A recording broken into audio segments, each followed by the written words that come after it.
오늘 아까 1시부터 지금 우리 달려온 거죠? 네. 1시부터 달려왔는데 근데 우리 저 박동민 PD하고 앞에 우리 고아림 아나운서가 있으니까 좀 나은 것 같은데 나는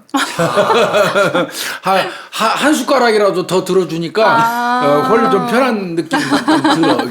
다행이네요. 그 앞에서 얘기 좀 하려면 입 딱 붕하고 눈만 껌뻑껌뻑하는 영건영이하고 앉아. 그렇게 말씀하시면 또 영 교수님 또 섭섭해하시고. 섭섭하기는. 건영이하고 나하고는 솔직히 할 얘기 아닌데 영건영 교수하고 나하고는 내 대학 저 학교 16년 후배고 그 다음에 염건영 교수를 아는 지가 얼마예요? 거의 내 친동생 같은 사람이고 뭐 여기서 격식 갖춰서 우리 염 교수님, 김 교수님 하는데 솔직히 사석에서 형님 동생 아니에요. 나 염 교수라고 부르지도 않아요. 건영아 이렇게 부르고 이제 사실 그런데. 네, 아무튼 요거는 편집에서 빼지 않고 넣고 그 다음 주에 영 교수님 오셨을 때 입장을 한번 들어보겠습니다. 아니 그 지가 또 듣는다고 그래서 꼬아도 또 내 앞에서 뭐라 안 하겠지. 나 없을 때 물어봐야지. 그 얘기를 들었나? 입장을 밝혀라. 나 없을 때 물어봐야지. 네, 정말 그 염 교수는 내가 정말 이뻐하는 친동생 같은 후배고 또 뭐 앞으로도 영원히 또 같이 갈 사람이고. 네. 그러니까 역시 자리를 비우면 좀 안 되는 것 같아요. 자리 비우니까. 근데 내가 영건 형이 디스한 거 하나도 없는데? 칙칙하다는 거는 사실을 말한 것 뿐인데 왜 그렇게 얘기하지? 오늘 힘드시지 않은 거는. 아니, 한 숟가락이라도 더 덜으니까. 이게 좀 그것도 있는 것 같아요. 근데 확실히 영 교수님이 좀 칙칙한 거는 뭐. 이렇게. 아니, 칙칙한 걸 칙칙하다고 얘기해야지. 그러면 저 산기 발랄하다고 얘기하나? 예, 저도 칙칙한데 제가 했으면 이렇게 느끼지 못했었어요. 염 교수보다는 좀 덜 칙칙하지. 근데 이제 당신도 칙칙이, 나도 칙칙, 다 칙칙인데 이 칙칙한 분위기를 그래도 우리 저 고아림 아나운서가 와가지고 좀 이렇게 좀 살려놓는 거야. 그래서 사람은 또 영상이라는 게 정 PD님 그렇잖아요. 가끔은 또 보이는 모습도 있기는 하더라고. 그럼. 이제 지금부터 정색하고 또 가야 될 것 같습니다. 오늘 그 대한민국 살인 사건은 158회입니다. 158회고요. 이건 아예 제목 대구 가겠습니다. 시흥 딸 살인 사건. 이거는 제가 이 사건을 이제 선정한 이유는 정말 이게 사실 잔인해요. 엄청나게 잔인한 사건이고, 그래서 참 좀 망설이기도 했었고, 그런데 언젠가는 하고는 가야 될 사건이기는 합니다. 게다가 이제 이번 주에 또 우리 고아림 아나운서가 나온다고 그러는데 딱 보니까 고아림 아나운서가 SBS 리포터 하면 사건 리포터 할 때 요 시흥 딸 살인 사건 요거 현장 나가서 취재했죠. 심지어 이게 제 첫 사건이었어요. 첫 사건, 그래. 그러니까 더더군다나 오늘 우리 고아림 아나운서한테 들을 얘기도 많을 것 같고 그래서 이렇게 한 거고 또 요거는 이 검거 과정 같은 게 이렇게 난해하지가 않아서 우리가 말하기가 좀 편할 것 같아요. 그렇게 해서 선정했으니까 좀 들어주셨으면 좋겠습니다. 우선 이제 어차피 제가 조사한 거니까 가겠습니다. 이 사건이 발생한 거는요 2016년도 사건이에요. 5년 전이죠. 2016년 8월 19일 한여름 금요일 날입니다. 아침 6시경 경기도 시흥시 장곡동에 있는 한 가정집에서 발생했던 사건인데 이때 이게 6시경에 이제 그 집 주인 남편이죠. 가장이지. 이분이 아마 서울 금천구 쪽에 이 구두방을 하나 운영하시라고. 구두 수선도 하고 뭐 이런 거 하시는 분이에요. 그래서 이제 출근을 준비하고 있는데 거실 쪽이 막 시끄러워. 자기 집 거실 쪽이. 그래서 방문 열고 나와봤어. 왜 그래? 왜 이렇게 시끄러워? 그랬더니 거기에 부인하고 아내하고 그다음에 아들하고 딸 셋이 있어. 그 세 명이서 그 푸들이 막 짖고 있어요. 저 집에서 기르는 그 반려견 푸들이 막 짖고 있는데 얘가 얘기해요. 이 푸들이 계속해서 짖어대는 거 보니까 이거 악마가 씌인 거, 악령의 씌였다 이 개가. 이렇게 얘기를 하면서 막 죽이려고 덤벼요 개를. 이거 좀 끔찍하죠. 이거 어떻게 보면 정상적으로 아예 보이지도 않죠 이거. 그래서 이제 화를 냈다고 그러더라고, 처음에 이 사람이. 무슨 짓이냐고. 이게 뭐 하는 짓이냐고 말이야. 화를 냈는데도 불구하고 여전히 세 사람이 걔한테 악령 쓰였다고 걔를 막 때리고 막 덤벼드는 걸 봤어. 근데 그 묘한 거는 그것까지 보고 에이 그냥 본인은 출근해버렸어. 이게 이 부분에 대해서 아들이 차후에 다른 진술을 하긴 합니다. 밤새 엄마하고 아들하고 셋이서 그 작은 방에서 토론을 했대요. 네. 이제 그 토론은 이따가 고아림 아나운서가 알려주세요. 네. 뭔가 토론을 하다가 저 엄마가 방문 밖에 악귀가 왔다. 악귀가 왔다고 소리를 치더니 책을 하나 들고 나가더니 그 자고 있던 강아지를 막 때렸다는 거야. 그래서 자기들도 따라 나가가지고 뭐 그 우왕좌왕 할 때 아버지가 나와갖고 뭐냐고 소리 지른 거고 악귀 수였다고 얘기하고 그거 듣고 아버지 갔다는 거예요. 네. 그러니까 이때 이제 이 얘기는 있어요. 아버지가 뭐 하는 짓이냐고 소리를 막 지를 때 딸이 아버지를 바라보는 눈이 엄청나게 무서웠다는 거야. 그래서 그걸 보고 아버지가 에이씨 더 이상 말하면 안 되겠다. 그래가지고 그냥 출근을 했다. 이런 얘기는 있습니다. 네, 맞아요. 그죠? 이런 얘기는 있어요. 그리고 이제 결국은 아버지가 출근을 이제 6시 20분경에 했어요. 그런데 6시 20분경부터 아침 7시 45분 사이에 엄마, 아들, 딸이 3명이 합심해가지고 강아지 찔러서 죽였습니다. 그 푸드를 찔러서 죽였습니다. 그러고 난 다음에 거기서 끝난 게 아니에요. 이거 엄청 잔인해요. 몸통하고 머리를 분리해가지고 머리 부분을 양동이에 넣고 삶았어요. 먹으려는 것처럼 마치 삶았어요. 근데 이게 그들 입장에서는 악귀를 없애는 그런 행동이랍니다. 그게 이게 지금까지 제가 설명드린 게 이게 결코 박 PD 정상이 아니고 뭐 한 그림이 잘 안 그려지죠. 네. 이미 이 사건이 그렇습니다. 그냥 여기까지만 들어도 예. 그냥 영화의 영화 같은 무슨 괴기 영화 같은 거. 네네네. 이때 막 현실판 곡성이다 이런 말이 좀 많았어요. 맞아요. 곡성 얘기도 많이 나왔어요. 네. 그리고 이제 여기서 이제 큰 사건이 터지고 자 일단은 3명이 합심해가지고 그 푸들 강아지를 죽이고 분리하고 머리 삶았다고 그랬잖아요. 그 정도가 아니에요. 10분 정도 지났어요. 자 강아지 그 어떻게 보면 죽이고 이러면서 손 같은데 몸통 분리하고 그러니까 손에 피 같은 게 묻을 거 아니에요. 네. 이 딸이 한 10분 정도 지난 다음에 이제 목욕탕으로 피를 다 끌어갔어요. 그런데 딸이 거기서 막 손을 떨면서 이제 막 이렇게 막 만세 부르고 이런 모양이더라고요. 그러고 엄마가 이제 다가가니까 엄마 목을 조르려고 덤볐다고 그래요. 이제 정신이 좀 이상한 상태에서 그러니까 엄마가 이거 강아지한테 붙었던 악령이 딸한테 붙었네. 그래가지고 딸을 힘으로 제 앞에서 깔고 앉은 다음에 이제 제압을 했는데 그때도 딸이 엄마 목을 조르려고 막 덤볐다고 그러더라고요. 이거는 이제 생존에 있는 아들의 진술이 많이 작용한 거죠. 네. 그러니까 이거 악령이 이거 딸한테 옮겼다. 아까 강아지 그 처리해가지고 끝난 줄 알았는데 이게 딸한테 옮겨왔다. 그래서 소리 막 질렀어요 아들한테. 응? 그래갖고 야 이거 좀 도와줘. 지금 얘가 막 악령이 붙어갖고 나한테 덤벼. 그리고 소리를 지르니까 아들이 뛰어왔어. 네. 아들이 뛰어와가지고 아들한테 이제 구조 요청하면서 뭘 가져오라고 시키냐면 칼하고 망치 갖고 오라고 그래요. 아들한테. 그래서 칼로 이 딸을 마구 찔렀고요. 그 망치로 얼굴하고 옆구리를 여러 번 때렸는데 그 망치를 사용한 건 주로 오빠였더라고요. 네, 이 옆구리를 맞아요. 네. 때린 거는. 그래서 둘이서 공동으로 딸을 살해하는데요.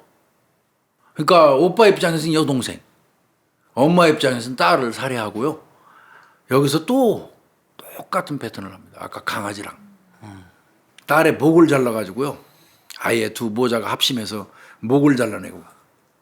네. 결국 보면 이제 목 졸랐고 둔기 뭐 이런 것 등등으로 결국 머리 골절이 나온 거 보니까 둔기가 직접 사연으로 작용한 것 같아요. 칼로 찌른 것보다도. 그렇게 한 다음에 분리했어요. 목하고 몸통을 딸을. 그리고 난 다음에 어머니는 옷 갈아입고 나갔어요. 아침 9시에. 그리고 아들은 집에서 자기 아버지한테 전화합니다. 여동생 죽였다고. 그때가 오후 3시 17분경이에요. 네. 그러니까 아버지가 그 전화 받고 믿었겠습니까? 아버지 또 동생 죽였다고 엄마랑 합심해서 그거 안 믿었다고 그래요. 그래서 본인이 직접 안 가고 그 인근에 사는 지인한테 전화했다고 그러더라고요. 네. 그 지인한테 우리 집에 좀 가봐달라. 근데 분명한 거는 나 같으면 119에 신고할 것 같아. 그렇죠. 근데 그렇게 한 거예요.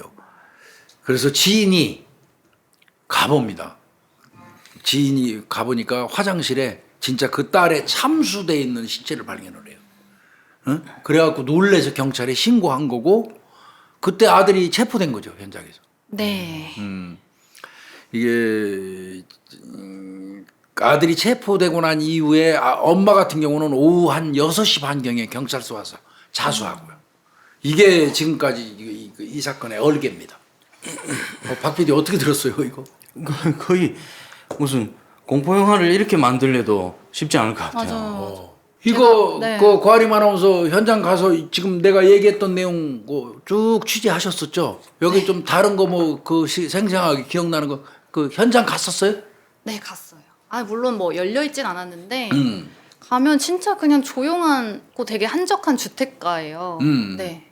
되게 평범한 가정이고 근데 그 집은 진짜 무섭더라고요. 그 집을 막 두드리면서 막 그런 걸 막 촬영을 하는데 너무 무섭고 그때 목격자 그 분이 딱 갔는데 화장실에서 몸은 보이는데 머리가 없어서 딱 봤더니 저 멀리에 있었대요. 머리가. 네. 그거 분리했잖아요. 네.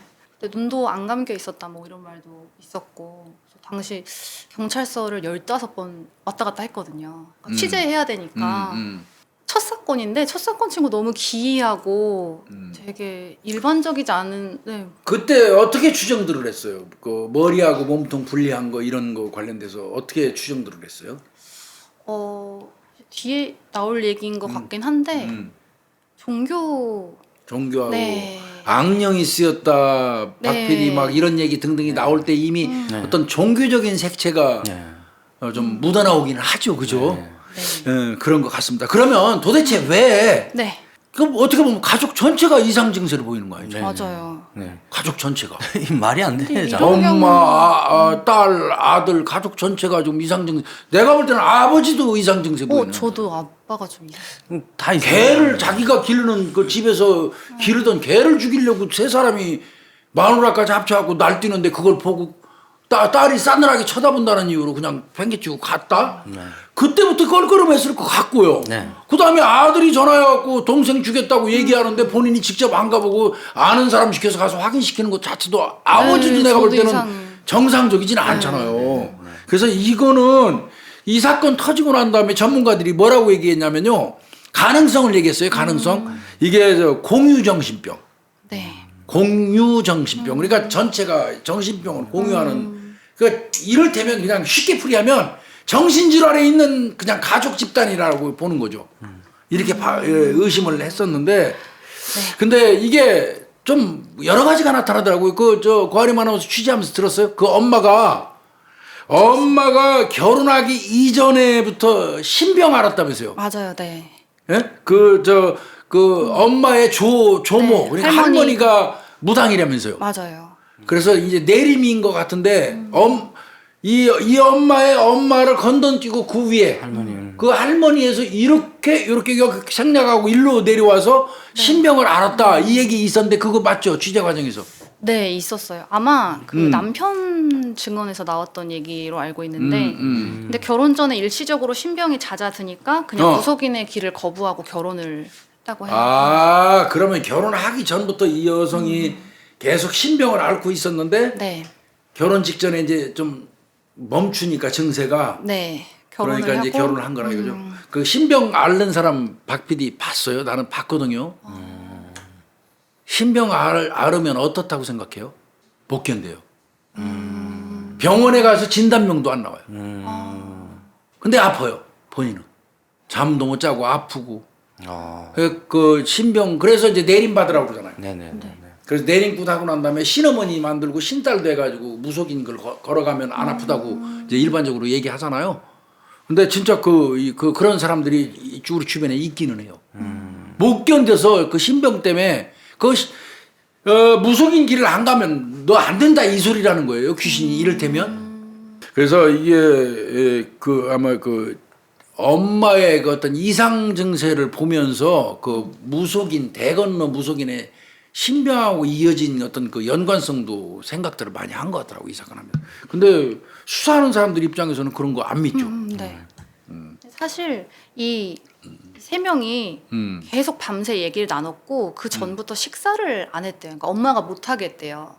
밥을 못 먹게 하고. 근데 5일 동안 식사를 안 하면 사실 멀쩡한 사람도 물 같은 건 섭취를 했겠지. 네, 물을 섭취하면 물이나 살지. 그런 건 섭취했던 것 같아요. 그러니까 그 범행 당일에도 엄마하고 작은 방에서 자녀가 밤새도록 네. 대화를 나눴다고 그러는데 그게 종교 관련된 거죠? 네, 맞아요. 종교 관련된 건데 식사 안 하고 5일 전부터 그 밤새도록 뭔가 종교 관련된 얘기를 했다는데 맞아요. 그 정도 되면 헛거보일 만도 해요. 네. 내가 봐도. 8월 9일부터인데요. 사건 발생 10일 전부터 10일 엄마의 전부터. 강요에 네. 의해서 야채나 과일 등의 음식만 섭취하고 그래서 자녀들이 몰래 배달 음식 시켜서 먹기도 했다면서요. 네. 근데 엄마는 안 먹었을 거 아니야. 몰래 배달 음식 시키거나 라면 끓여서 몰래 먹었다고 얘기하는데 이 엄마가 굉장히 조용하고 비사교적인 성격이다 이렇게 얘기했는데 네. 그래서 그때 탐문 조사를 엄청 열심히 했는데 궁금해요. 정말 그냥 되게 조용하고 평범하고 되게 말이 엄마 없으면 봤어요? 봤죠. 네. 네. 그때 당시 취재진이 저희들밖에 없어가지고 직접 봤는데 전 되게 무서울 줄 알았거든요. 근데 그냥 어느 동네에서나 볼 수 있는 그냥 흔한 평범한 아줌마. 아주머니. 네. 그냥 파마하시고. 근데 근데- 그분 눈빛은 봤어요? 근데 뭔가 싸늘한 느낌이 있었어요. 그래서 제가 계속 이렇게 달려들어서 막 해야 되는데 이게 무섭긴 하더라고요. 마이크를 못 대겠더라고. 막 이렇게 막 따져야 되거든요 원래. 왜 그러셨어요? 막 이렇게 해야 되는데 처음이니까 무서운 거예요. 그리고 그렇지. 이런 사건이니까. 딸 목을 자르고 했다니까 네, 그게 또 첫- 얼마나 무서웠겠어. 네, 그러니까 첫 고아리 많아서 사건이어서. 그럼 이만큼 떨어져서 물어보지 그랬어. 저 열심히 물어보긴 작대기가 했는데. 매가지고 이렇게. 네. 그래서 좀 되게 무서웠어요. 근데 다들 막 순한 줄 알았다고. 동네 주민들은 다 순하고 그냥 조용하고 별로 이렇게 그냥 막 사교적이진 않았던 것 같아요. 그렇다고 그래요. 그 조용한 네. 성격의 비사교적이었다고 그러는데. 근데 이제 이게 그 내용 나오나 모르겠어요. 내가 조사한 내용은 그렇거든요. 네. 사건이 나기 5일 전, 즉 말하면 8월 15일이죠. 8월 15일에 그 엄마가 등산을 가다가 이 솔잎을 만졌대요. 네. 맞아요. 솔잎을 만졌는데 갑자기 그때 접신이 됐다는 거야. 그게 이제 빙이 돼서 귀신이 네. 붙었다는 얘기. 그래가지고 본인이 거기 산에서 딴 그 채취한 그 어떤 열매 이런 거를 선물로 줬다가 갑자기 그 열매에 독 들었다면서 다 버리라고 전화하고 막 그랬다는 거야. 맞아요. 이게 응. 아들이 거의 입을 안 열다가 작은 아빠였나 아무튼 친척한테만 말을 했어요. 이게 친척한테 한 얘기예요? 네. 근데 이 채취한 산열매가 그때 가시오가피? 가시오가피. 였고, 네. 이 얘기를 아들이 했어요. 그 이후로 엄마가 이상해진 것 같다. 뭐 이러면서. 산에 가서 솔나무 만지고 온 다음부터 네. 이상해져갖고 접신돼가지고 가시오가피를 일단 선물은 했다가 또 그냥 네. 뜬금없이 독 들었으니까 먹지 말라고 다 일일이 전화했다면서요. 그러니까 이 독이 들었다는 게 사실은 나중에 친척이 생각해보니까 독이 아니라 약간 접신 이런 거였구나. 이상한 게 들었다고 생각했구나. 이렇게 생각하더라고요. 그런 말은 전화 독이라고 했다. 했는데 네. 친척들한테 산 열매를 보내고 전화를 했다라는 이거는 친척들을 통해서도 확인이 된 사실이에요. 네, 인터뷰. 그러니까 그랬다고 그러고요. 그러면 식사 안 하고 5일 동안 그럼 뭐 했냐? 10일 전부터 이제 뭐 야채라든지 과일만 먹었는데 5일부터는 맞네. 5일 전부터 본격적으로 안 먹었네. 물까지 못 먹겠다고 그러는데 자녀들 얘기는 네. 물도 못 먹겠다고 그래요. 그러면서 본인이 엄마가 그 얘기했대. 나는 곧 하늘나라에 간다. 정리를 다 해야 된다 지금 주변 정리를. 그리고 나 깨끗하게 깔끔하게 가겠다. 이런 얘기를 자녀들하고 쭉 5일 전부터 계속 해왔다는 거예요. 그러면 이때부터 엄마가 정상이 아닌 거예요. 그죠? 네. 그리고 그 전날에요. 전전날이지. 8월 17일 날은 아파트 앞에 있는 그 소나무를 하루 종일 만지작거렸대요. 나가서. 하루 종일 만지작거렸대요. 그러더니 8월 18일 날입니다. 8월 18일 날 전날이죠 이제. 그날은 집에 화분 같은 게 있는데 전부 이거 악귀 들었다고. 그러면서 전부 화분 밖에 내놨대요. 밖에 내놨으니 그럼 그 악귀 들은 화분을 내놨으면 처분을 해야지 왜 또 거기다가 써붙여요. 맞아요. 이거 화분 아무나 가져갈 수 있다. 이렇게 써붙였다는 거예요. 스케치북에 써서 이렇게 놨다는 거예요. 네. 그리고 그날 이제 여기서부터 좀 얘기가 나올 수밖에 없어요. 여호와의 증인이라는 말이 네. 나오는데 같은 날 이제 그 엄마가 악귀 들었다고 집에 있는 화분 전부 밖에 내놓을 때 딸은요. 그러니까 딸도 그때 좀 이상한 것 같아요. 딸은 그때 여호와의 증인 그 책자 관련된 거 무슨 인쇄물 이런 걸 싹 끌어다가 또 화분 버린 데 옆에다가 다 버렸대요. 네. 이때 내가 생각할 때는 이때는 딸은 좀 의식이 있는 거 아니었나요? 엄마가 신들리는 행동을 하니까 그게 종교하고 연관됐다고 해가지고 그 여호와의 증인 관련된 거를 딸이 갖다 버린 게 아닐까 싶어요. 제 생각에도 그렇고 많은 분들이 예상한 게 원인이 그런 종교 갈등인 것 같다. 아마 8월 18일 날은 이 엄마가 네. 집안에 있는 화분에 이 악귀, 악령이 들어있다 이러면서 그걸 집 밖으로 다 드러냈어요. 네. 그럼 이제 악령이 있고 악귀가 붙어 있는 화분을 버렸으면 우리 상식으로는 그걸로 끝내야 되잖아. 근데 또 이상한 점이 있어. 네. 스케치북에다가 이 화분 아무나 가져가도 좋다는 거예요. 그럼 남은 악귀 들은 거 가져가도 된다는 얘기야? 하여튼 그렇게 써붙였다는 거예요. 그러니까 이 엄마의 행동도 뭔가 좀 이상한데 모순이. 모순이 있어요. 근데 더 중요한 거 있어요. 그날 화분 엄마가 악귀 붙었다고 다 내놓을 때 딸이 뭔가 물건을 또 같이 갖다 버리는데 그게 뭐냐면 이제 여기서 종교 얘기 나올 수밖에 없어. 네. 여호와의 증인과 관련된 각종 인쇄물 책을 같이 갖다 딸이 버려요. 네네. 그게 다 버리고 그 다음에 이제 그날 저녁부터 8월 18일 날 저녁부터 사건이 난 그 8월 19일 새벽까지 자녀들하고 작은 방을 문 딱 걸어 잠그고 엄마, 아들, 딸이 이 노래 불러가면서 집회 하면서 노래 부르는 거 있잖아요. 그 노래 부르면 밖에 그 소리 나가니까 시끄러우니까 문을 다 걸어 잠궜대요. 작은 방에. 안방에서는 남편 자고 있으니까 노래 부르면 잠 못 잘 거 아니야.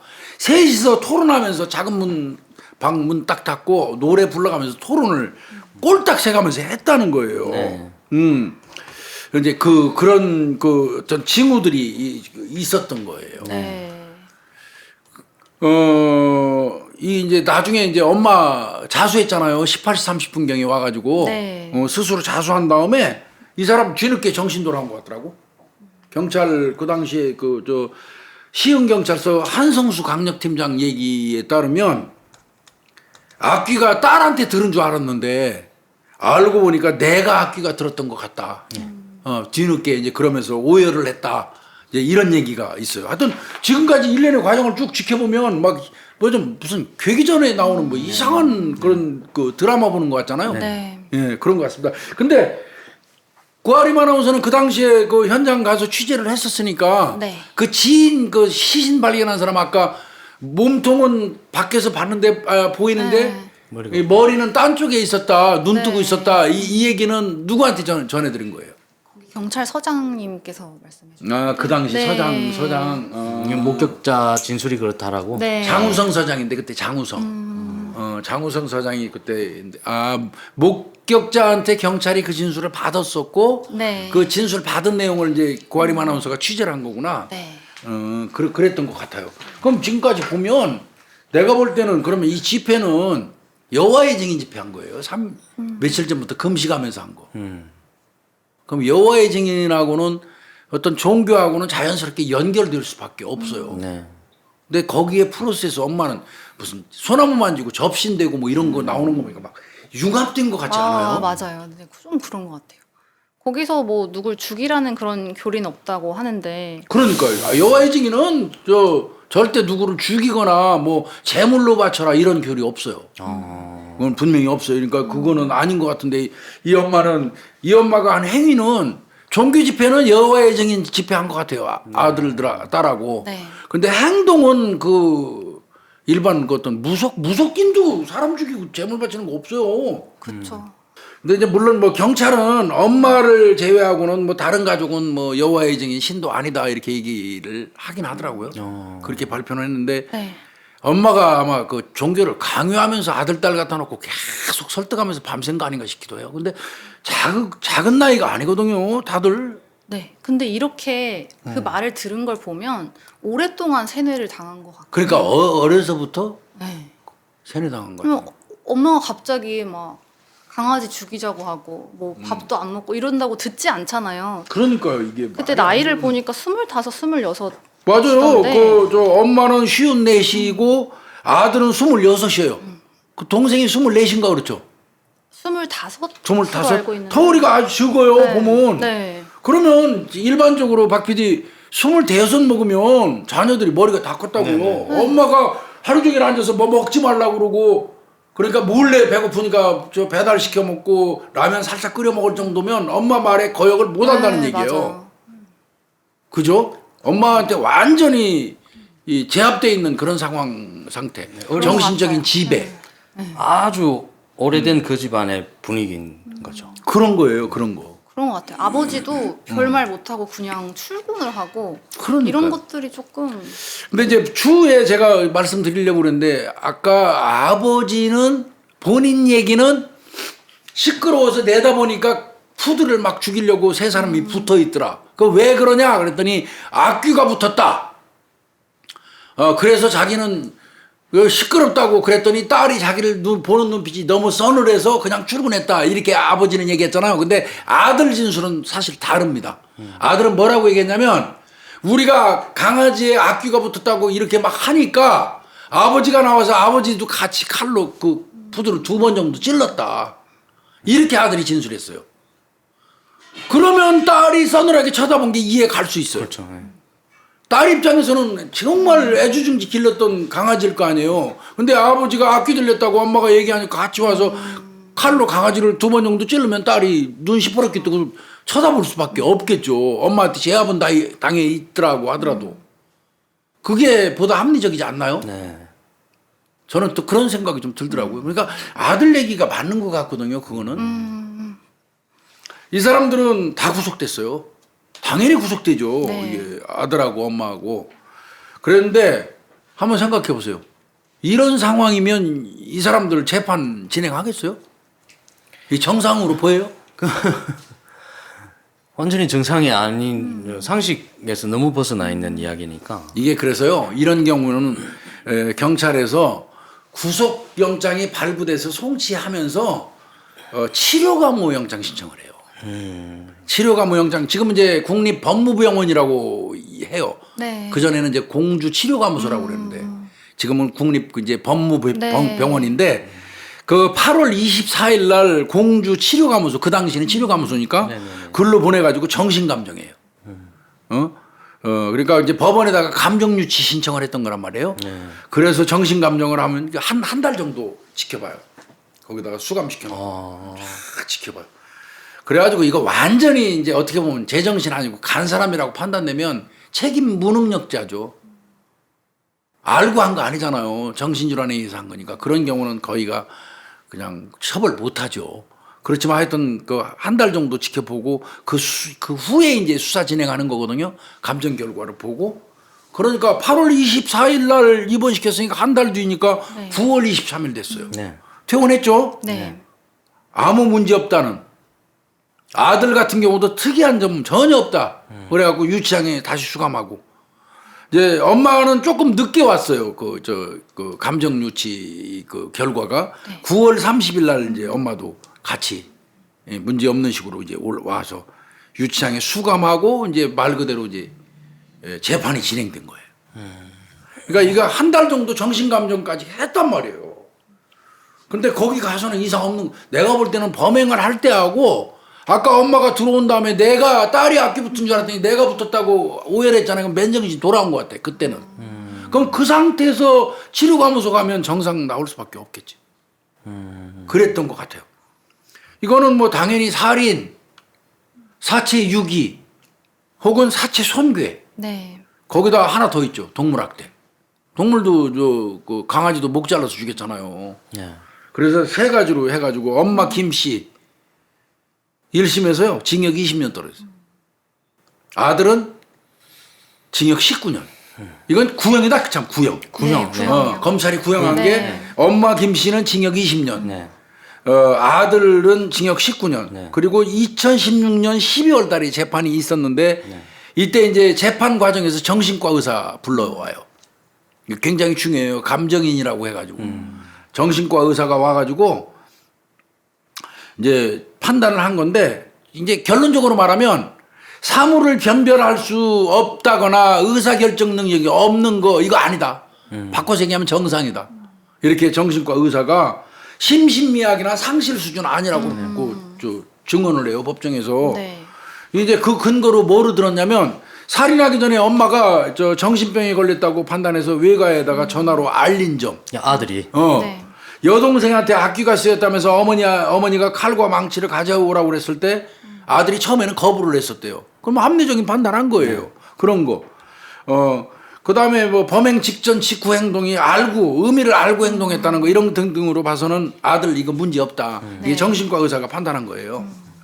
그래서 재판 결과가 이제 첫 재판 결과가 나오는 게 2017년 4월 7일입니다. 수원지방법원 안산지원 제1형사부 노호성 부장판사인데요. 어떻게 나왔죠? 아들은 일단 징역 10년이 나왔고요. 그러니까 19년에서 9년 깎아준 거예요? 네. 근데 어머니가 무죄가 나왔어요. 왜 무죄 나왔어요? 심신상실이 인정돼서. 말 그대로 아무것도 모르는 상태에서 범행했다. 어떤 사물을 변별할 능력, 무슨 의사결정 능력 이런 게 없다. 쉽게 얘기해서 심신상실자, 완전 비정상이다. 모르고 범행했으니까 죄 안 된다는 거예요. 치료하고 치료 감호시키는 건 별개로. 그래서 엄마는 무죄, 아들은 징역 10년. 당연히 항소 들어갔겠죠, 검찰이나. 네. 2심이 2017년 7월 달에 있었어요. 한 3개월 뒤에 있었습니다. 2심이. 서울고등법원 형사 6부에서 있었는데요. 역시 엄마는 무죄. 네. 그러면서 뭐 때렸죠? 치료 감호 명령. 예, 치료 감호 명령 때렸어요. 이건 이제 국립법무병원 그때 그 당시 치료 감호소에 처벌받는 게 아니고 들어가서 치료 감호하는 거예요. 네. 내보내면 위험하잖아요. 아들은 역시 그냥 그대로 징역 10년. 그대로 때린 거고요. 이렇게 해서 이제 어떻게 보면 뭐 거의 확정되다시피 한 건데 네. 지금 엄마 같은 경우는 치료 감호가 끝나고 2017년 7월에 치료 감호 들어갔잖아요. 네. 2년 뒤에 2019년도 6월 5일 날 치료 감호소에서 치료 끝나고 나와갖고 그 본인 그 아파트 저 집으로 가서 그냥 아파트에서 거주해요. 그 아파트에 남편이랑 산다고. 그쵸. 다시 살아요 남편하고. 이것도 막 그 네티즌들이나 이거 관련된 분들이 막 뭐 의견들이 엄청나게 올라와 있더라고. 맞아요. 그 남편 비난하는 목소리가 엄청 많더라고요. 근데 이게 남편하고 같이 사는 게 이제 확인이 된. 네, 그거는 보도에도 났어요. 근데 이제 엄마 무죄 그 원인 관련돼서는 이제 재판부에서도 그런 얘기했어요. 살해 행위는 인정이 되는데, 그죠? 뭐 인정되죠. 근데 어머니는 환각하고 피해망상이 있다. 정말하고 말하면 조울증이라고 일반적으로 우리가 부르죠. 양극성 정동장애. 예, 조울증 증세로 사물을 변별하거나 의사를 결정할 능력이 없는 심신 상실 상태에서 범행한 걸로 판단된다. 따라서 무죄. 예, 이런 거고 아들은 10년 유죄 때렸죠. 네. 계속 이어졌는데 내용 좀 알려주세요. 10년 유죄. 사물 변별력이 있고 범행에 사용한 흉기와 둔기가 피해자를 죽음에 이르게 할 수 있음을 예견할 수 있었던 것으로 보인다. 인정된다는 거네. 네. 근데 신고도 하지 않고 그래서 죄질이 무겁고 비난 가능성이 크다. 그런데 초범이고 유족들이 선처를 호소한 점을 참작했다라고 합니다. 근데 이 아들이 진술 내용을 보면 어머니가 칼로 목을 공격할 때 본인은 둔기로 동생의 옆구리를 때렸다 이렇게 맞아요. 진술을 했거든요. 그러니까 살인행위, 동생을 죽이는 살인행위를 할 때 가담 정도가 엄마보다는 수동적이었다는 얘기예요. 가담 정도가 좀 적었다는 거를 참작해서 네. 그렇다고 해도 10년 이렇게 때린 게 이게 말이 되나. 이거 저 아까 영화 곡성 얘기하셨잖아요. 네. 그거 말고 유명한 거 있죠. 한국판 아미타빌 사건. 아미타빌 저택 그 호러 이거 유명하죠. 이따 뭐 잠깐 설명드리겠습니다만은 이제 그렇게 된 거고요.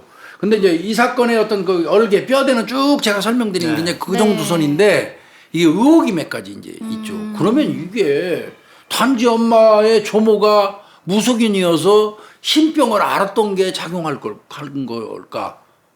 결정적인 게. 아니면 여호와의 증인이라는 어떤 종교가 문제가 됐을까? 아니면 두 개가 믹스돼 가지고 어떤 문제가 생겼을까? 또 그렇게 머리 다 큰 애들이 엄마한테 완전히 종속돼 가지고 시키는 대로 한 이유는 뭘까? 의혹이 엄청 많을 수밖에 없잖아, 이거. 네. 그래서 이거 이제 몇 가지 분석을 쭉 하는 과정에서 드러나는 사실들이 있어요. 네. 엄마, 아니 그러니까 아버지, 엄마, 아들, 딸 이게 4명 모두 여호와의 증인이다 이런 말이 계속 나왔어요.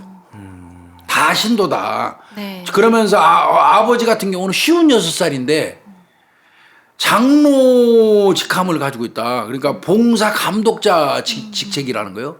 장로. 그다음에 엄마 같은 경우는 52인데 당시에. 예, 당시에 저 증인이라는 거 한다네요. 여호와의 증인에서는 뭐 증인 파이오니아라고 이렇게 부른다는데 증인 신분을 가졌다. 종교 내에서 아들 같은 경우는 27인데 봉사의 종.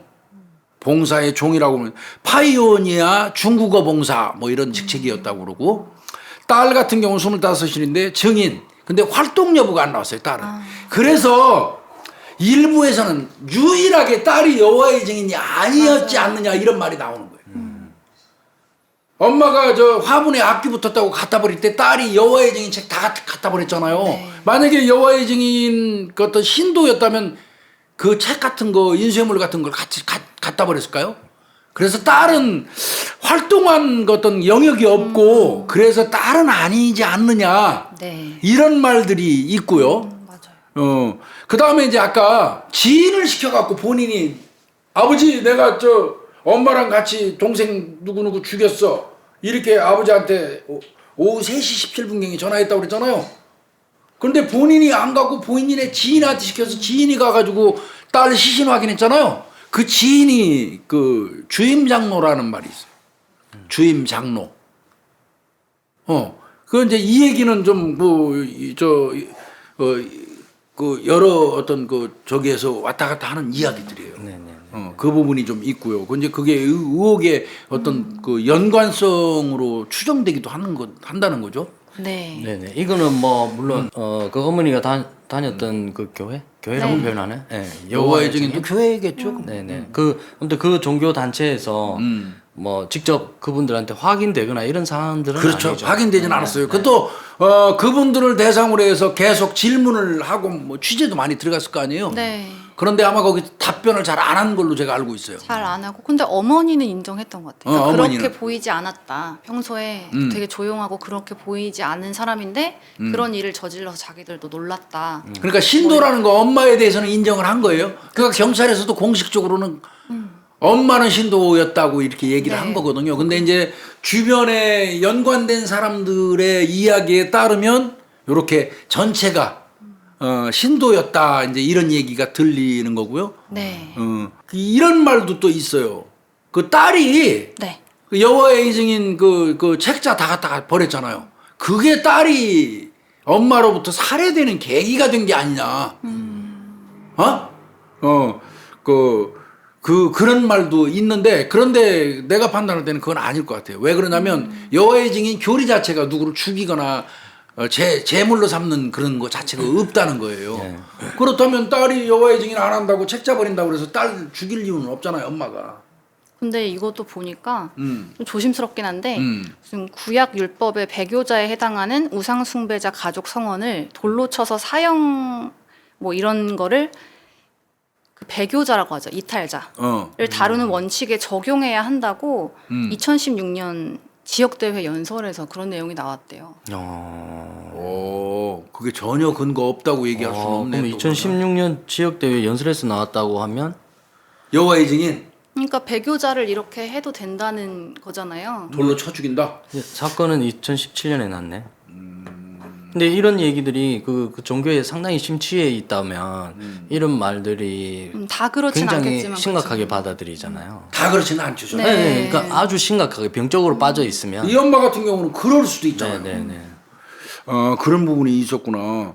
그래서 지금 딸이 그 여호와의 증인 나 그만한다고 때려춘다고 책 다 갖다 막 버린 것 때문에 엄마가 어떤 배교자로 인식 뭐 맨정신 아닌 상태에서 그랬을 수도 있다고. 나는 근데 불가사의가 아들이에요. 그런다고 그렇게 같이 동조하나 엄마가 시킨다고. 그래서 아들도 여호와의 증인일 수 있다라는 설이 그러니까 예, 그런 신빙이 있어 상황적으로 보이는 거. 봤을 때 신빙성이 있지 않나. 그렇게 보이는 것 같아요. 딸만 유일하게 여호와의 증인을 안 하고 싶어 했기 때문에 다른 여타 가족들하고 갈등이 있었던 게 아니냐. 이렇게 보는 시각이 있는데 네. 또 그건 일견 타당성이 있어 보인단 말이에요. 유일하게 딸만 살해했잖아요. 네. 합심해서 그것도. 네. 또 그런 거 보면 또 그 부분도 좀 의혹이 있는 부분이고. 그리고 제일 나는 이제 이게 의혹이 가는 게 왜 머리를 분리하죠? 네네네. 강아지도 머리 분리해서 소대서 삶았다고 그랬잖아요. 딸도 머리를 분리했단 말이에요. 이게 여호와의 증인은 이런 그 잔인한 의식, 네. 뭐 이게 비폭력이거든요. 맞아요. 그거는 군대도 안 분명해요. 가고. 네. 근데 그렇게 했다? 그럼 무당이 그러면 접신돼 가지고 무속인 이어받아서 그런 짓을 했고. 근데 무당 그런 일 안 하거든요. 그러면 이게 도대체 뭘까? 사건은 배? 분리한 거? 살해해놓고 나니까 이게 저 분리해서 하나씩 갖다 버려갖고 사건은 배하려고 그랬을까? 본 사람은 아들밖에 없으니까. 아 근데 뭐 그동안 뭐 토막살이나 이런 부분들을 얘기할 때 보면 그 정도처럼 치밀하거나 그러니까. 사후 처리를 하겠다라는 의지가 있어 보이진 않거든요. 그러니까 이것도 그런 부분은 옷 갈아입고 또 집 나가버리잖아요. 네. 엄마 같은 경우. 그래서 그 부분도 좀 그렇고요. 정신분열증 가능성은 뭐 높으니까 치료감으로 끝났겠죠. 근데 아들하고 단짝이에요? 아들과 좀 친했다는 얘기가 있었어요. 엄마하고 네, 엄마랑 취재할 때 많이 그런 얘기가 다니고. 나왔어요? 딸보다는. 네. 딸이 여호와의 증인이 아니라서 갈등이 가족 속에서 있었다 그런 얘기는 취재하는 과정에서 없었나요? 그거는 이 책 버린 것 때문에 모두가 다 그렇게 추측을 하긴 했는데 많은 분들이 딸이 진짜 여호와의 증인 저 절실한 신도 같으면 절대 제가 안 버리죠. 그러니까 추정은 가능할 것 같아요. 그냥 네. 그러니까 이 자신들의 어떤 신념 체계에다가 딸이 이의를 제기했다, 문제 제기를 했다. 그러면서 행동으로 책자라든지 이런 거 다 갖다 내다 버린다. 그러니까 그동안 딸이 제일 말 안 듣는 존재 아니야. 종교라는 그 어떤 덩어리 속에서 아까 말씀하신 거예요. 배교에 네. 가까운 거지. 그러면 딸에 대한 어떤 감정이 있다가 이게 순식간에 폭발한 거. 이렇게도 또 일견 추정해 볼 수도 있기는 해요. 네. 이게 답답해요. 이거 알아볼수록. 네. 그리고 아까 이제 제가 잠깐 말씀드렸죠. 시끄럽다고 그래서 내다봤더니 딸하고 애들이 강아지 죽이려고 그래서 내가 뭐 하는 짓이냐고 소리 질렀더니 딸이 싸늘한 눈빛으로 쳐다봐서 나는 출근했다. 아버지는 그렇게 얘기했잖아요. 근데 아들은 달리 얘기했다고 그랬잖아요. 아버지도 뭐야 그래 와서 칼로 두 번 찔렀다고 그랬잖아요. 그 말이 맞다는 걸 입증하는 게 뭐냐면 경찰이 동물보호법으로 입건을 했어요. 아버지를. 그러면 이거는 아버지 말이 거짓말이고 아들 말이 맞는 겁니다. 그러네요. 네. 경찰이 입건했단 말이에요. 아들 친. 추정하는 근거에 있어서 상당히 중요한 팩트인 것 같은데요. 그런 것 같아요. 그러면 아버지부터 엄마, 아들까지는 절실한 신도였을 개연성이. 그러니까요. 딸은 거기에 반기를 드는 어떤 세력이었던 것 같고 그것 때문에 살해됐을 개연성은 현재 드러난 현상을 봐서는 보다 높아요. 네. 그렇게 어떻게 판단했어요? 그때 취재하면서? 요 부분? 취재하면서는 그렇게 판단을 하긴 했어요. 왜냐하면 갑자기 그냥 멀쩡한 엄마가 자기 딸을 죽일 일이 없잖아요. 그러니까요. 근데 그 전날에 책을 버린 게 좀 약간 그런 걸로 작용한 게 아닌가 그냥 추측. 네. 취재할 때 그런 식으로. 네, 다 그렇게 생각. 아버지도 봤어요? 그 당시 아버지? 아니 아버지는 진짜 거기 다 뒤졌거든요. 다른 진짜 뭐 MBC 이런 데서 와서 다 뒤졌는데 아버지 인터뷰를 아무도 못했어. 아예 잠수해버렸어요? 엄청 넓은 데에서 가난 디지털 단지나 그런 데에서 조그맣게 하셔가지고 못 찾았다고 하더라고요. 아 구두방을. 네. 그래서 못 찾았고 며칠을 막 돌아다녔는데 못 찾았대요. 그 아들은 만나보셨어요? 아들은 봤죠 그때 갈 때. 차 타기 전에. 인터뷰는 해봤어요? 아니요, 인터뷰는 할 시간은 없었고 그냥 둘 다 아무 말도 없이 그냥 하고. 근데 막 그렇게 슬퍼하거나 그런 느낌도 없었거든요. 제가 아들이? 느끼기엔 아들이나 엄마나, 엄마나? 그냥 네. 그래서 무서웠어요 그게. 왜냐면 딸이 그렇게 이게 그러면 확고한 종교적 신념인 것 같단 말이야. 그런 거 보면. 원래 그 어떤 그 신앙심 깊고 이런 사람들이 확신범이라 일종의 네네 그러니까. 내가 한 행위가 절대 죄가 안 되고 다 정당하다고 하는 게 확신범이거든요. 네. 그 지금 고아림 아나운서가 표현한 대로라면 슬퍼하는 기색도 없고 덤덤하게 네. 사람을 동생을 그 친동생을 자기 딸을 목까지 잘라가지고 살해할 잔인하게 해놓고 무덤덤하다면 그건 어떤 종교의 틀 속에 가둘 수밖에 없어요 우리 네. 입장에서는. 그밖에 설명이 안 되고 지금 뭐 어쨌든 뭐 이분들이 진술한 내용들을 보면 악령 뭐 이런 얘기들을 하는 거 보니까 예, 그로밖에는 설명이 안 되는데 제가 이제 조금 이 지금 저희가 추정하는 부분에 있어서 좀 뒷받침할 수 있는 의문점들이 있잖아요. 네. 그거를 한번 제가 좀 짚어보면 거꾸로 보면 진짜로 이해되지 않는 게 그렇게 한 자기 아내를 같이 산단 말이에요. 19년도. 딸을 죽인 아내. 네, 그리고 그 집에서 그것도 그 집에서 자기 아내가 다시 왔는데 같이 살고 있어요. 어메 이거 뭐야? 예, 그러니까 그 소름 끼치네. 그게 그것만 보면 종교적으로 말씀하신 것처럼 확신범 자기들끼리 다 종교적인 어떤 믿음이 있어요.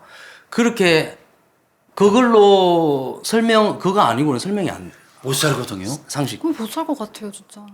일단 아버지 입장에서 내 딸이 죽은 화장실 못 가요.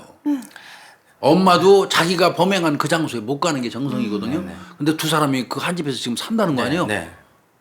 그러니까 그거 아니면 그냥 확신에 찬 어떤 그런 게 아니면 내가 볼 때 어려울 것 같아요. 그러니까 악기를 제거했다라고 그게 귀신 쫓은 거다고 생각하지 않으면 어떤 정상인이 그렇게 할 수 있어.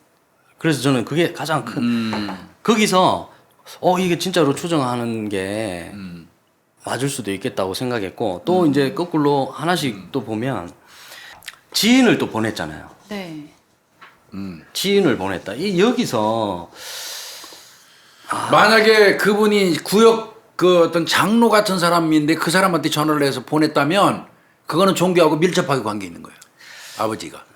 네, 이제 지인을 보냈다. 그리고 아침에 그 상황을 보고 그냥 출근했다.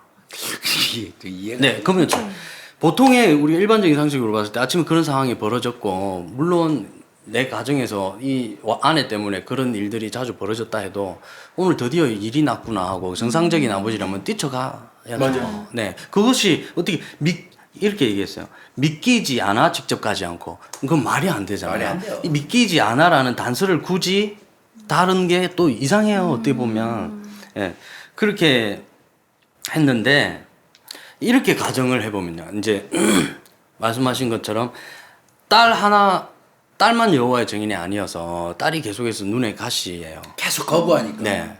근데 그날 밤에 벌어진 상황을 이분들 일단 따님은 돌아가셨고 말이 없고 근데 이분들이 그런 행위의 원인들을 얘기한 거는 다 가해자의 진술이잖아요. 근데 이 처음에 화장실에서 어머니가 딸을 제압하고 깔고 앉은 뒤에 제압을 했다. 이건 행위잖아요.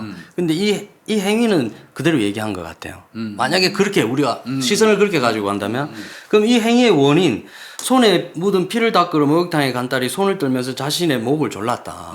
이렇게 얘기했잖아요. 이 행위의 원인은 이 엄마의 진술이잖아요. 그리고 아버지가 또 나갈 때 딸이 나를 무섭게 쳐다봐서 나갔다. 네. 무섭게 쳐다본 것만 팩트인 것 같아요. 무섭게 쳐다본 것만. 그러면 무섭게 쳐다본 그 이유는 또 이 사람들만의 진술이잖아요. 근데 아들이 얘기했잖아요. 강아지를 찔렀다고 아빠가. 그러면 아빠가 강아지를 찔렀다는 게 나오면 딸의 입장에서 보면 그 강아지를 찌르는 아버지를 무섭게 쳐다볼 수밖에 없어요. 네, 그래서 맞아. 이렇게 만약에 가정을 하면요. 이 딸이 아무래도 딸이 강아지랑 친했겠죠. 그렇겠지. 네, 그냥 일반적으로 이제 감정적으로 보면. 그런데 그날 밤에 5시간을 얘기했다 했잖아요. 근데 그 전날에 여호와의 증인 인쇄물을 버렸다 했잖아요. 근데 만약에 5시간 얘기한 게 뭐 종교적 노래를 부르고 이랬다라는 것도 그 사람들의 진술이잖아요. 근데 강아지가 짖은 거는 팩트인 것 같아요. 그러면 만약에 이 딸이 어머니랑 그 아들 그 아버지도 다 여호와의 증인이에요. 그럼 이 딸이 계속해서 자기들하고 의견 대립이 계속 있어요. 그러면 밤새 5시간 동안 이 딸을 설득하고 딸과 싸우고 이랬으면 딸이 분명히 큰 소리를 냈을 거고 강아지가 짖었겠죠. 네, 만약에 그냥 이렇게 소설을 써보면요. 네, 아니 강아지. 그거 전혀 근거 없진 않아. 네, 그럼 강아지가 짖었어요. 새롭게 이렇게 순서를 우리가 만들어 보면, 그럼 강아지가 짖는데 이 강아지가 딸하고 친해. 그래서 이 사람들이 저 강아지가 보기 싫고 그냥 악령이 씌었다라는 거는 이 사람들의 핑계고 이 사람들의 진술이고. 그래서 그 강아지를 공격했어요. 그러면 이 딸은 내가 막아야 하려고 소중히 생각했지. 생각하는, 그러니까 내 가족들은 다 남의 편인데 내가 소중히 생각하는 강아지를 공격해요. 그러면 거기서 엄청난 갈등이 생겼겠죠. 막으려고 시도했겠지. 네네. 근데 이 아버지가 그 밤새 그런 상황을 몰랐을 리가 없다고 생각해요. 당연하지. 네. 그래서 이 아버지가 칼을 찔렀다라는 거는 아들이 진술한 부분이기 때문에 맞다고 보는 거죠. 입증됐어요. 동물보호법으로 입건됐으니까. 네. 그러면 그간의 정황들을 모두가 여호와의 증인이라고 우리가 그럼 판단을 해보자 이거죠. 그러면 맞죠. 네. 가정해 보면. 그러면 이 스토리가 다 딸과 여호와의 증인 신도 3명 사이에 벌어진 일이라고 보면 이분들이 진술한 그런 사건의 경과 상황과 영 다른 게 되는 거죠. 그래서 딸이 화장실에 손에 피를 묻히고 목욕탕에 간 딸이 손을 몸부림 떨면서 쳤겠지, 자신의 목을 씻으면서. 잘랐다. 막 그냥 딸이 죽겠다고. 피는 묻었겠죠. 왜? 말리다가. 자기 강아지. 네. 그러면 가서 오열하고 도대체 이제 이 상황이 이게 어떻게 그렇게 됐을 거예요. 그러면 엄마가 이제 쫓아와서 그 딸과 엄마가 싸움이 됐겠죠. 당신 도대체 왜 이러냐. 싸움이 됐으면 이 엄마가 이제 그 뒤에 깔고 앉고 제압했다고 하는 거는 팩트인 거죠.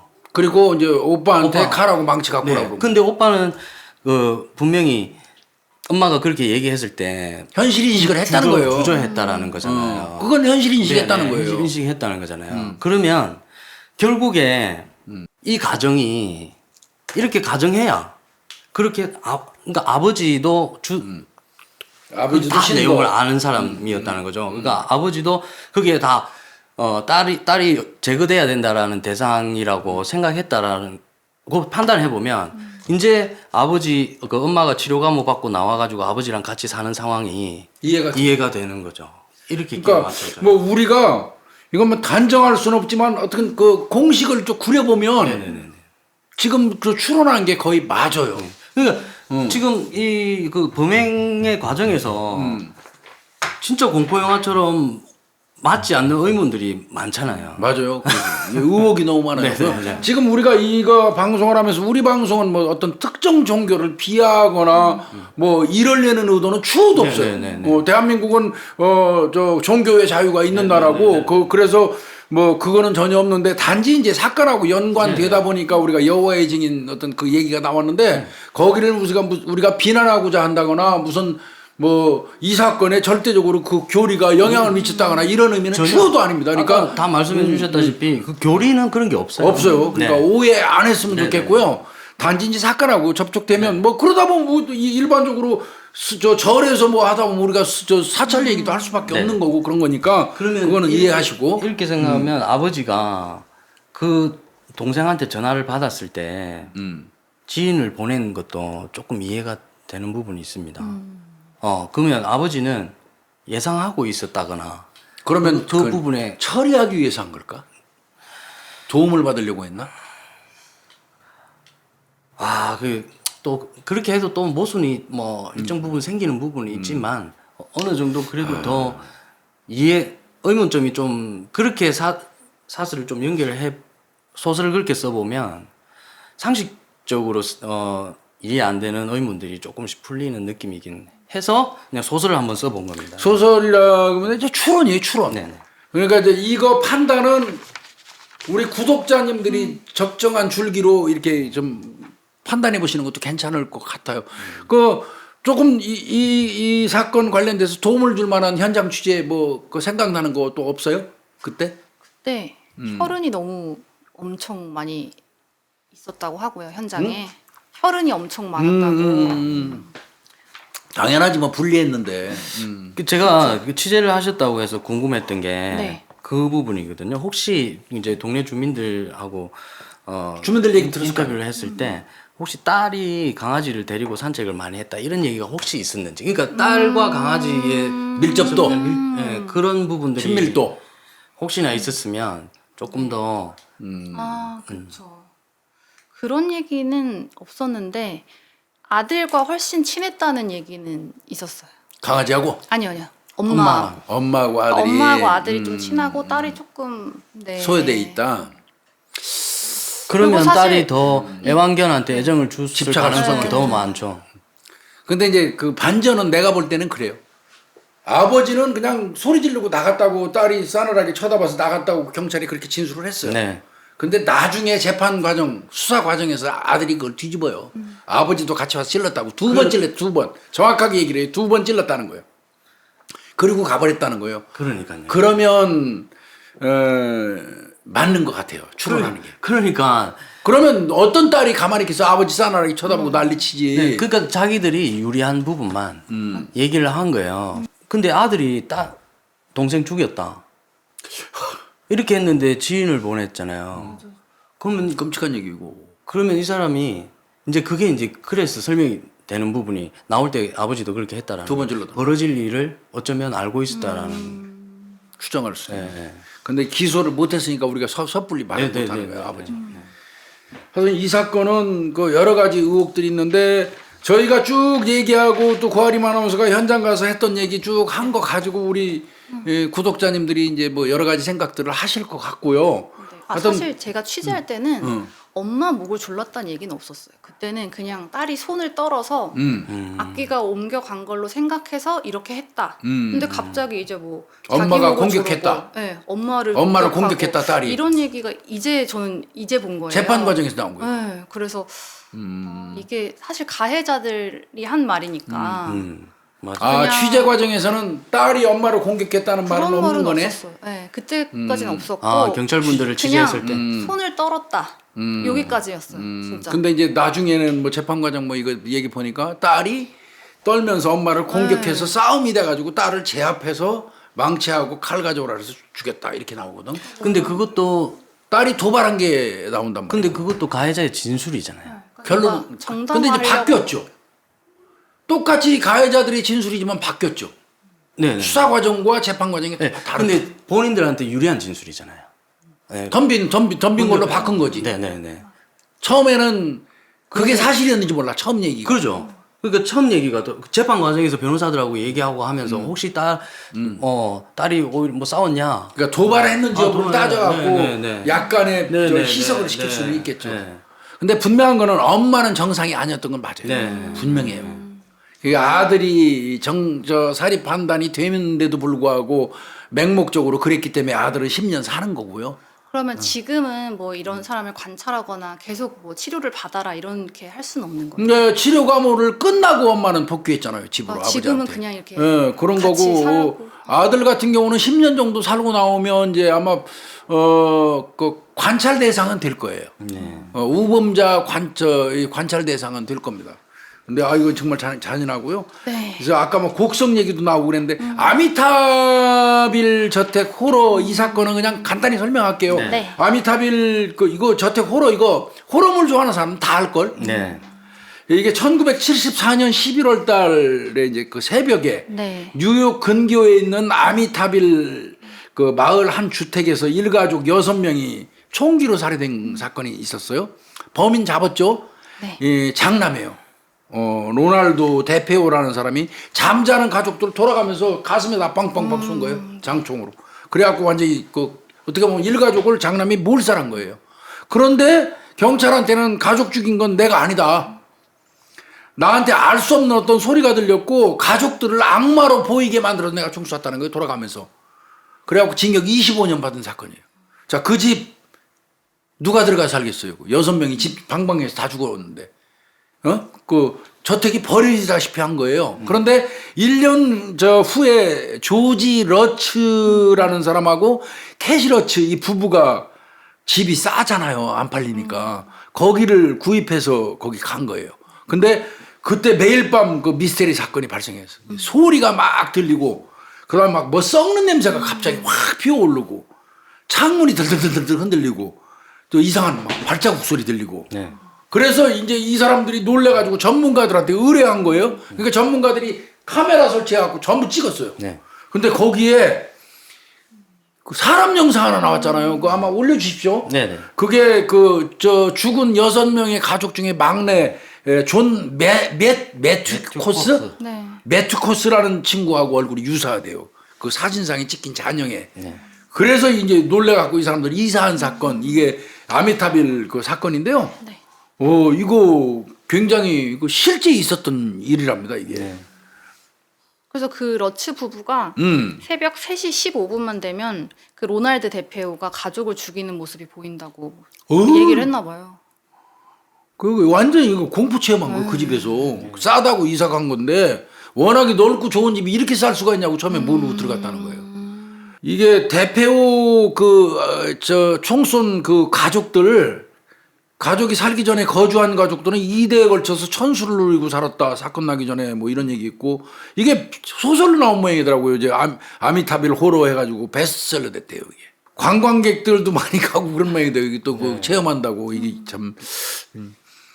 이 집은 87년도에 10만 달러에 팔렸고 97년도에 31만 달러에 매각됐고 2016년도에 65만 달러에 나왔고 그 이후에 팔렸는지 여부는 모른다. 여기까지만 나왔고. 네. 야, 이거 참.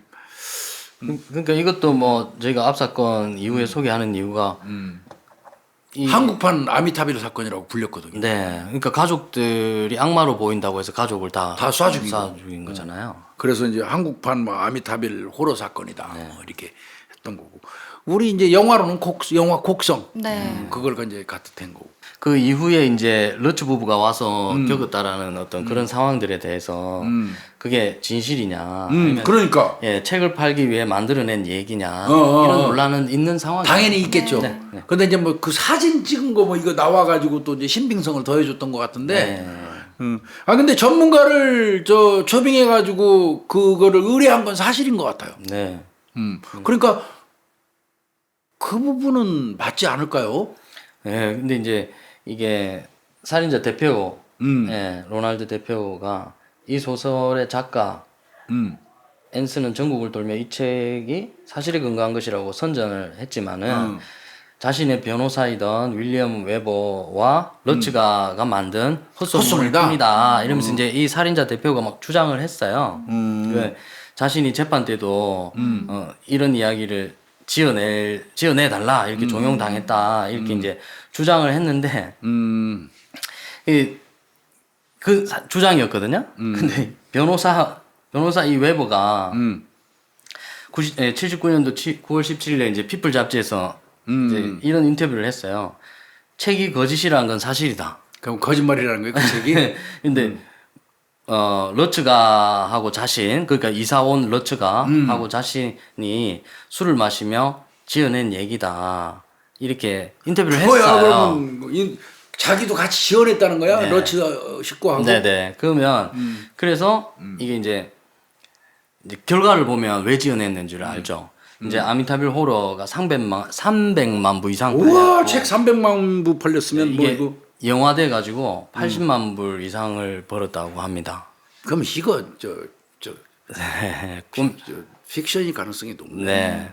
어떤 상업적 목표를 빅픽처를 그리고 스토리를 지어낸 거일 가능성이 굉장히 높은 것 같아요. 그러면 일부러 6명의 일가족이 살해된 집을 구입을 한 다음에 그거를 각색해가지고 호러물을 만들어내서 책으로 펴냈다는 얘기잖아. 근데 이제 그럼 다분히 계획적인 건데. 근데 이제 뭐 대국민 술 마시며 지어낸 이야기다 하니까 아마 그럴 처음부터 생각은 없었는데. 그러지는 않은 것 같고. 야 근데 생각해봐요. 6명이 죽은 집에 이사 가고 싶어요. 네. 이 사람 대단한 사람이에요. 러치가도. 네, 네. 예, 근데 사실 그 사진을 보면 그 너무나 명확하게 사람이 찍혀 있거든요. 그러니까 나도 그거 보면 깜짝 놀랐어요. 두 눈동자에 저못 불빛이 봤어요, 이렇게 무서워가지고. 나고 그 두 눈동자에 불빛이 이렇게 났다라는 거는 이 앞에 반사되는 거 있잖아요. 아, 뭐 네. 카메라 이게 후레쉬 터뜨리면 이렇게 그런 느낌의 사진이었는데 이 호러요. 전문가 의뢰해가지고 이렇게 했다고 하면 이것도 계획해서 만드는 거? 만들어낸 거라고 볼 수 있죠. 근데 그게 더 우리 지금 아직까지는 그게 더 신빙성 있는 추론이지 않을까 만들어낸 거라고. 맞아요. 뭐 아미타빌 사건은 유명해요. 영화로도 나오고 그래가지고 사람들 많이 봤어요. 우리나라 히트 많이 쳤어요. 네, 하지만 이 사람들은 대성공하죠, 한 거죠, 뭐. 그런 것 같아요. 예, 예. 오늘 사건은 뭐 좀 뭔가 뒤끝은 깔끔하지 않습니다만은 이런 사건이 대한민국 살인 사건 중에 아주 이거 비극적인 또 어떻게 보면 엽기적인 사건이 있었다. 네, 네. 요거는 한 번 정도는 반드시 짚고 넘어가야 되고 또 우리 또 다행히 또 고아림 아나운서가 그 현장 취재를 했었기 때문에 그냥 겸사해서 좀 들어봤습니다. 네. 오랜 시간 고생했어요. 고생 많으셨습니다. 네, 수고했어요.